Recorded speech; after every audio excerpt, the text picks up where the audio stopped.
Bonjour à tous et bienvenue sur J'investe, le canal d'investissement où l'on vise l'enrichissement. Et aujourd'hui, on se retrouve pour une nouvelle vidéo. On va voir ensemble le récapitulatif du mois d'octobre. Qu'est-ce qui s'est passé sur mon portefeuille? On va voir mes positions, le suivi de ma performance. Et sur ce, c'est parti.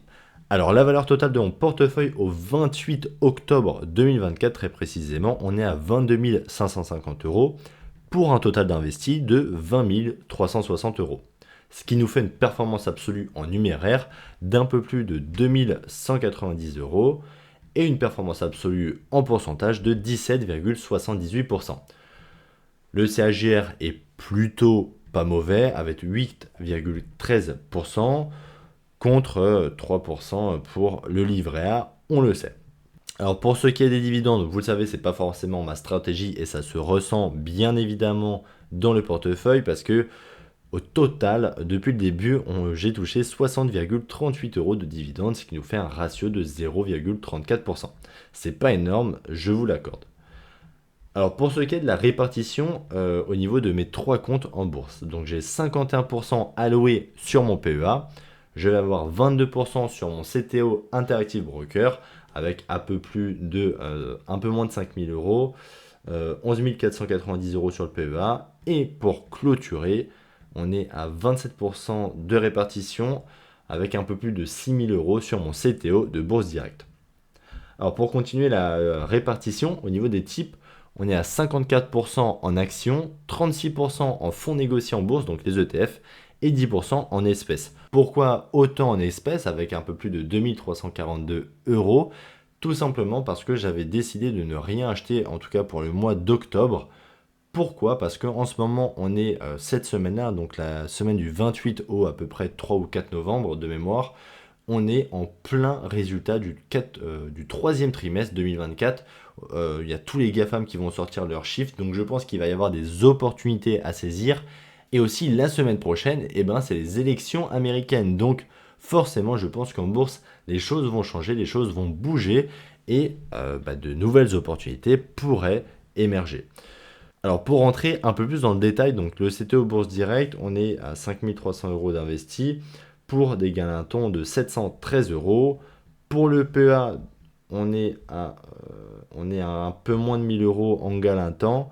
Et pour couronner le tout, sur le CTO d'Interactive Broker, on est à 411 euros de gain d'un temps.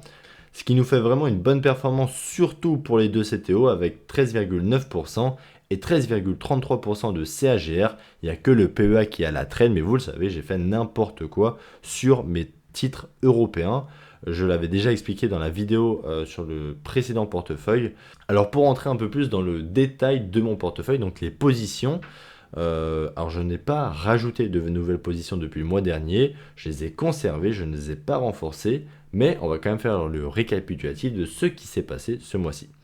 Donc j'ai 23% sur le ticker ESE, donc le fameux ETF qui réplique les S&P 500, qui est disponible sur PEA, 17% sur l'ETF Amundi Nasdaq qui est ESG, et attention parce que le mois de novembre, il y a des choses qui vont changer.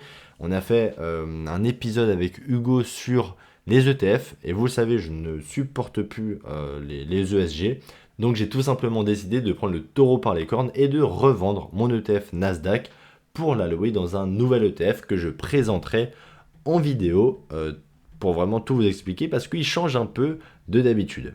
Alors ensuite, je vais retrouver LVMH avec 9% de mon portefeuille, 8% sur Alphabet qui est ma plus grosse position parce que j'ai 8% sur Alphabet en classe C et j'ai de la classe A aussi ici. Donc j'ai à peu près 13% sur Alphabet, ce qui en fait ma plus grosse position. Ensuite, on va retrouver Markle, on va retrouver Visa, Microsoft à 6%, United Health et Alphabet donc respectivement à 5%, Apple et Nike respectivement à 4%, et pour clôturer la marche, on a Euronext et Texas Instruments à 3% chacun. Alors pour rentrer un peu plus dans le détail de mon portefeuille, quelles actions sont le moteur de croissance de mon portefeuille? Et bien en fait, les trois premières vont être Apple, Texas Instruments et Euronext, avec une performance absolue respective de 40%, 35% et 29%, ce qui en fait de très bonnes performances. Et le gros problème, je pense que vous l'avez deviné, mais c'est pas là où j'ai la majorité de la pondération de mon portefeuille. Parce que À L3, je dois avoir à peu près 1500 euros au total dans les trois. Donc c'est pas énorme, c'est bien dommage parce que c'est la meilleure performance de mon portefeuille. Mais sinon, on va retrouver quand même Apple et l'ETF Nasdaq avec des bonnes performances. On est à 18% et 18,72%. United Health, bon, vous voyez quand même qu'on est grosso modo tout le temps au-dessus de 10%. Il n'y a que, qui reste à la traîne, il n'y a que Visa et Alphabet. Alors, Alphabet que j'ai acheté il n'y a pas très longtemps pour le coup, la classe A. On est à 6,3% et 5,57%. Et pour clôturer les moins bonnes performances de mon portefeuille, on va retrouver Nike et LVMH. Bon, LVMH, vous le savez, je pense que si vous êtes investisseur français et que vous avez un PEA, vous l'avez sûrement en portefeuille. Et je peux vous dire qu'en ce moment, elle ne fait pas de cadeaux, hein. Elle bat des records, mais dans le mauvais sens, on va dire. Donc moi, LVMH, je l'ai touché à un PRU de 687 euros à peu près. J'ai 3 actions et je suis en perte de moins 7%. Donc je sais qu'elle va remonter, il n'y a pas de raison qu'elle ne remonte pas. Mais je pense que c'est pas demain la veille qu'on va retrouver un prix à 800 euros ou 850 euros sur LVMH. Voilà. Par contre, je pense très honnêtement que si elle arrive aux 530-550 euros, je remets une énorme cartouche sur LVMH, ça c'est sûr, mais je ne vais pas me renforcer demain la veille dessus. Elle est quand même assez chère en ce moment pour la croissance qu'elle va fournir aux investisseurs et même à elle d'ailleurs, tout bonnement. Nike, je l'ai acheté le mois dernier. Oui, je l'ai acheté le mois dernier, en septembre. J'en avais fait une vidéo aussi. J'en avais fait une analyse d'action. Voilà, je vous mettrai le lien de l'analyse d'action si ça vous intéresse. Et Nike, voilà, je pense qu'il faut laisser du temps au temps. Voilà, c'est une petite position hein, parce que j'en avais acheté 10 actions pour un PRU de 83 dollars. Voilà, donc j'ai à peu près 800 dollars mis dans Nike.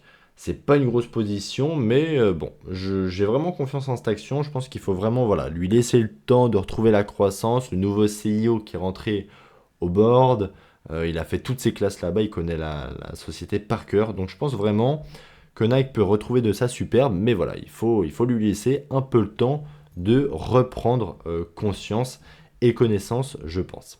Alors maintenant, pour aller un peu plus loin dans la répartition de mon portefeuille par position, par pays, on est très fortement pondéré aux États-Unis avec plus de 8000 euros investis en US dollars, donc ce qui représente 76% de mon portefeuille, 6% aux Pays-Bas et 18% en France. Je pense que cette pondération est plutôt logique au vu de ce que je pense de l'Europe et de l'Amérique du Nord.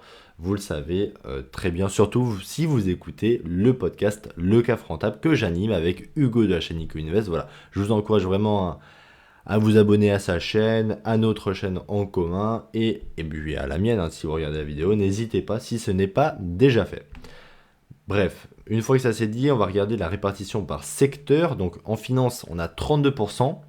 En consommation discrétionnaire, on a 25% de notre portefeuille, technologie 24%, 10% en santé et 9% en communication. Je pense que c'est une répartition qui est assez bonne en soi parce que j'ai pas une surpondération dans un des secteurs d'ailleurs, mais je pense principalement au secteur technologique. Je vais quand même, voilà, sans le vouloir, mais j'essaye quand même d'être assez bien diversifié avec peu d'actions, c'est possible, tout simplement, avec à partir de 10 actions, d'être très bien diversifié dans le monde entier, dans les secteurs du monde entier. Bon, maintenant les amis, que l'on a vu le résumé et les positions de mon portefeuille, et ben on va voir la performance qu'il a dans le temps. On se met comme d'habitude au 1er septembre 2023 et on va voir qu'est-ce que ça donne. Ça fait un peu plus d'un an que je suis investi activement en bourse. Et on voit que la performance est quand même pas forcément au rendez-vous, surtout sur ce portefeuille-là. Mais attention, restez bien, juste après, on va voir ça ensemble. Alors comme vous pouvez le voir sur votre écran, au 28 octobre 2024, j'ai une performance de 15,19% contre 28,96% sur le S&P 500. Ce qui fait que je le sous-performe pour le coup largement, hein, ça c'est vrai, c'est le cas de le dire. Mais vous le savez, j'ai fait absolument n'importe quoi sur le PEA pendant longtemps en achetant de mauvaises actions de piètre qualité. J'en ai déjà parlé, je les ai déjà citées plus d'une fois, je ne vais pas me radoter. Et voilà, je pense que j'ai vraiment appris et je me suis mis à l'investissement Quality le 1er avril de cette année. Et l'avantage d'avoir ouvert un compte pour vraiment acter le moment décisif où j'ai vraiment décidé d'investir dans des actions de qualité avec vraiment une vision quality de l'investissement, et c'est d'avoir une performance qui est au rendez-vous. Parce que depuis le 1er avril 2024, là où j'ai commencé, on voit que je surperforme continuellement le S&P 500, lui mettant quand même des gros scores des fois avec plus de 8 points d'avance et de façon régulière, parce qu'il n'y a pas un moment où j'ai sous-performé le S&P 500. Comme quoi l'investissement quality fonctionne. Alors bien évidemment, ça va prendre avec des pincettes, parce que vous n'allez pas me l'apprendre, mais c'est que depuis quelques mois que je suis réellement activement là-dedans, hein. J'ai fait plein d'autres erreurs juste avant, quand c'était pas forcément des actions quality que j'achetais. Alors pour ce qui est des dividendes, bon comme d'habitude, hein, j'avais touché 66 centimes en 2022. En 2023, on est passé à 11,40 euros. Et en 2024, on est à 52,90 euros, ce qui nous fait un peu d'argent quand même. C'est ça qui est plutôt cool. J'ai touché 3,35 euros ce mois-ci, donc c'est pas énorme. Ça c'est sûr. Les plus gros donateurs, ça va être LVMH avec 30%. On va retrouver ensuite Euronext qui nous avait donné 12,65 euros. Enfin, donné. Non, parce que j'ai quand même été investi d'Euronext. Il faut bien qu'il me rémunère à ma juste valeur. Et ensuite, United Health avec 6,75 dollars. Texas Instruments, un peu moins de 6 dollars. Et Air Liquide, 5,9 euros que j'avais revendu il y a quelques mois de ça. Alors maintenant les amis, qu'on a vu un peu le portefeuille, les dividendes, la performance, les positions et le résumé, qu'est-ce que l'on va acheter pour le mois de novembre? Donc déjà les amis, je peux vous dire que je revends mon ETF Nasdaq ESG, ça c'est sûr.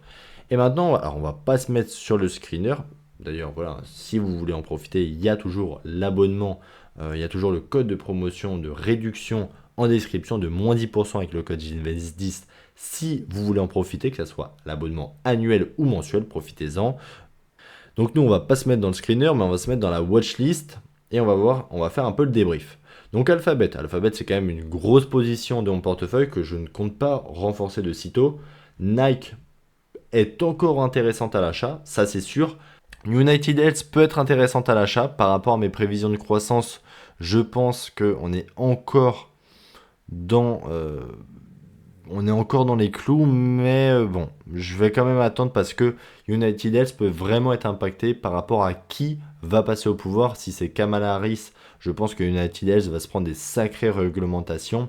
Et si c'est plutôt Trump qui repasse, bon, ça sera plutôt assez malléable et assez pro-business pour les assureurs américains de santé. Donc là, pour le coup, je vais vraiment attendre les élections, voir ce qui se trame, voir ce qui se décide, et surtout qui passe à la Maison Blanche, parce que ça sera surtout ça le moteur de croissance, je pense, pour United Health. Applied Materials, je pense qu'il y a quelque chose à faire. Ce n'est pas un conseil d'investissement, comme d'habitude, mais je pense qu'il y a quand même une petite action à acheter en portefeuille.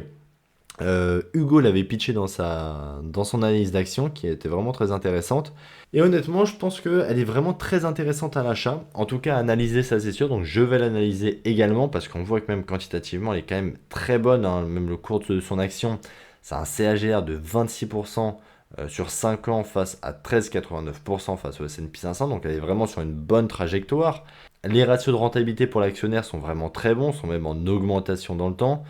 Non, vraiment, je pense qu'elle a beaucoup d'avantages. Elle est pas très chère, parce qu'on voit qu'elle a un PE de 20 en ce moment et un price to free cash flow de 23, ce qui est pas énorme. C'est un peu plus haut que la médiane sur 10 ans. Et aussi même quantitativement, on le voit, parce qu'on voit les marges brutes. En 2014, on était à 42, là on est passé à 46. Pareil pour les marges opérationnelles qui ont vraiment augmenté dans le temps. Ouais, tu vois, même là, les actions en circulation sont vraiment très bonnes, parce qu'il y a il y a vraiment du share buyback, enfin du rachat d'actions régulier, à mon avis, je pense que c'est pas depuis 2014 que ça se passe. Je vais quand même me renseigner encore sur les semi-conducteurs, parce que c'est un monde qui est quand même très très vaste, concentré à la fois par rapport au nombre d'acteurs dans le secteur, mais un secteur qui peut être compliqué à comprendre.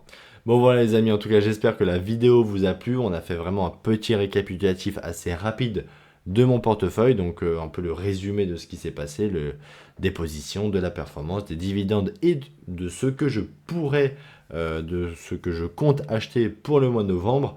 Donc voilà, je compte plutôt attendre et voir de belles opportunités. Le marché est quand même assez haut, quand même, le marché est assez surévalué en ce moment dans beaucoup de secteurs, donc ça sert à rien de se précipiter à acheter tout et n'importe quoi.